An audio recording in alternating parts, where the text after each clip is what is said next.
সব কিছুর ভাগ দিয়ে দিতে পারে, কিন্তু তার হাজবেন্ডের ভাগ কখনো কোনো নারীর সাথে শেয়ার করতে পারে না। পৃথিবীতে অনেক নারী আছে এবং অনেক পুরুষ আছে। নারীদেরকে ধরেন ঘরে স্ত্রী থাকা সত্ত্বে যে পুরুষরা অন্য মেয়েদের প্রতি আকৃষ্ট হয়, মানে পরকীয়ায় লিপ্ত হয়, তারা ওই মেয়েটার পিছনে ততক্ষণই ঘুরে যতক্ষণ তাকে না কাছে পায়। আর আপনি একটা জিনিস মিলিয়ে দেখেন যে তার ঘরের স্ত্রী থেকে কি সে বেশি সুন্দরী? আপনারা, আমার প্রশ্ন আপনাদের কাছে, যে তার স্ত্রী যে ছিল ইকরা, নায়িকা তিথির থেকে কি ইকরার চেহারাটা কি কম সৌন্দর্য ছিল? সে একটা সুইট গার্ল ছিল, ঠিক আছে, কিন্তু তার মতো স্ত্রী ঘরে রেখে তিথির মতো নায়িকার সাথে যাইয়া সে ফষ্টি নষ্টি করে এবং পরকীয়ায় ভালোবাসায় মগ্ন হয়। কোনো স্ত্রী তো এটা দেখে সহ্য করতে পারবে না। কোনো বাংলার নারীরা হচ্ছে মন নরম, তার সব কিছুর ভাগ দিয়ে দিতে পারে, কিন্তু তার হাজবেন্ডের ভাগ কখনো কোনো নারীর সাথে শেয়ার করতে পারে না, ঠিক আছে? তো আমি বলবো দর্শকদের কাছে যে জাহের আলভী ভাইয়া কাজটা মোটেও ঠিক করে নাই। যে তার স্ত্রী মারা গেছে, সে ওইখানে ভয়তে কাপটি মেরে বসে থাকে। আরে সে তো দুনিয়া থেকে চলেই গেছে, তার মরা দেহটা তো অন্ততলেও তার লাশটাকে দাফন করা, তার মৃত মুখটা একবার হলেও দেখা উচিত ছিল। আরে ছেলেদের জন্যই তো জেল ফাঁসি। আপনি একজন পুরুষ মানুষ হয়ে হিজড়ার মতো কিভাবে বসেছিলেন? কিভাবে হিজড়ার মতো বসেছিলেন যে নিজের স্ত্রী, যার সাথে 16 বছর সংসার করছেন, একটা ফুটফুটে সন্তানও আছে, কিন্তু আপনি তার কথা চিন্তা করেন নাই। সে যে মা ছাড়া কত আহাজারি করতেছে আপনার এতটুকু শিশু, আপনি সেটার দিকেও খেয়াল করেন নাই। আর আপনি অভিনয় করতেছেন নিশের ভিতরে আইসা, হ্যাঁ, চ্যানেলে আপনি নিউজ দিতেছেন, আপনি খুব ভেঙে পড়েছেন। আপনি কেমন স্বামী, কেমন হাজবেন্ড? আপনি 16-17 বছর যে মেয়েটাকে নিয়ে সংসার করছেন, তার জন্য আপনার বিন্দুমাত্র একটু মনের ভিতরে সহানুভূতি জাগলো না যে আমার স্ত্রী, তার সাথে আমি 17 বছর সংসার করেছি, আর তার মৃত মুখটা আমি দেখতে পারবো না, শুধু আমাকে সবাই মেরে ফেলবে, আমাকে ফাঁসি দেবে, আমাকে জেলা। আরে ফাঁসি যদি হতো তা হতোই। আপনার যদি ফাঁসি হয়, আপনি যদি মনে করেন যে আপনাকে কেউ মেরে ফেলবে, হ্যাঁ, সেই যদি ভয়তে আপনি বাংলাদেশে আইসে আপনার নিজের স্ত্রীর মুখটা দেখতে পারেন, আপনি কেমন ধরনের পুরুষ?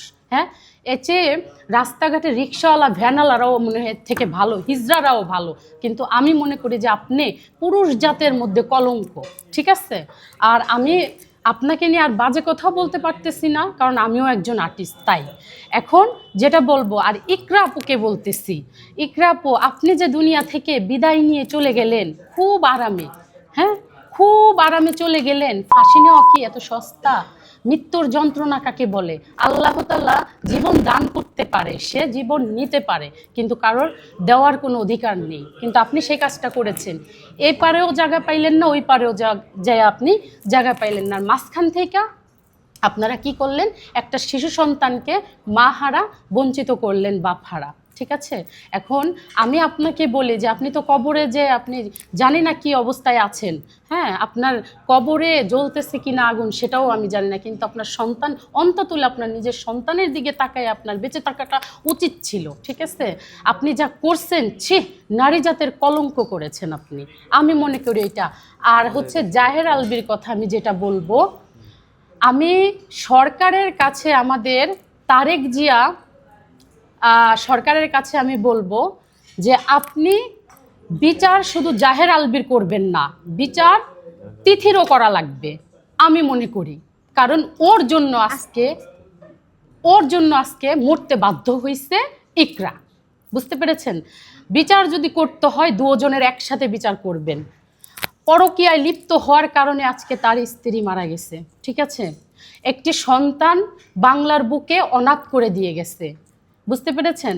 তাই আমি সরকারের কাছে বিনীত অনুরোধ জানাচ্ছি যে দুজনের যেন কঠোরমূলক শাস্তি হোক, এমন শাস্তি যে যারা দ্বিতীয়বার পুরুষরা পরকীয়া করতে যাবে, তারা যেন দ্বিতীয়বার থেকে তৃতীয়বার যেন ভাবে যে পরকীয়া করাটা কতটা আনন্দের আর কতটা মজার।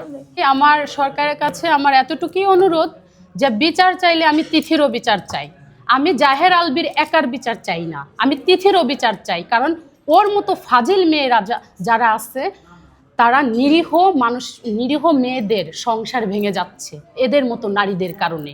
ঠিক আছে, যারা একটা সন্তান আছে, যার একটা ঘরে এত সুন্দর বউ আছে, তাই থাকা সত্ত্বে ছেলেদের সাথে ফষ্টি নষ্টি করতে আসে, এদেরকে আমি কি বলবো? আমি একটা মেয়ে মানুষ, আমি আর কিছু বলতে পারছি না। এর মনে মনে চাচ্ছে কি জানেন, একে একদম বুক কেটে সাইজ করে একদম ওকে হিজড়া বানায় ছেড়ে দেওয়া উচিত ওই তিথিকে। বিয়াদব মেয়ে একটা, বাজে মেয়ে। বাজে মেয়ে না হলে ওর মতো একটা বাজে মেয়ের জন্য ইকরার মতো মেয়ে মারা যায়। হ্যাঁ, একটা শিশু সন্তান বাংলার বুকে কি অনাথ হতে পারে?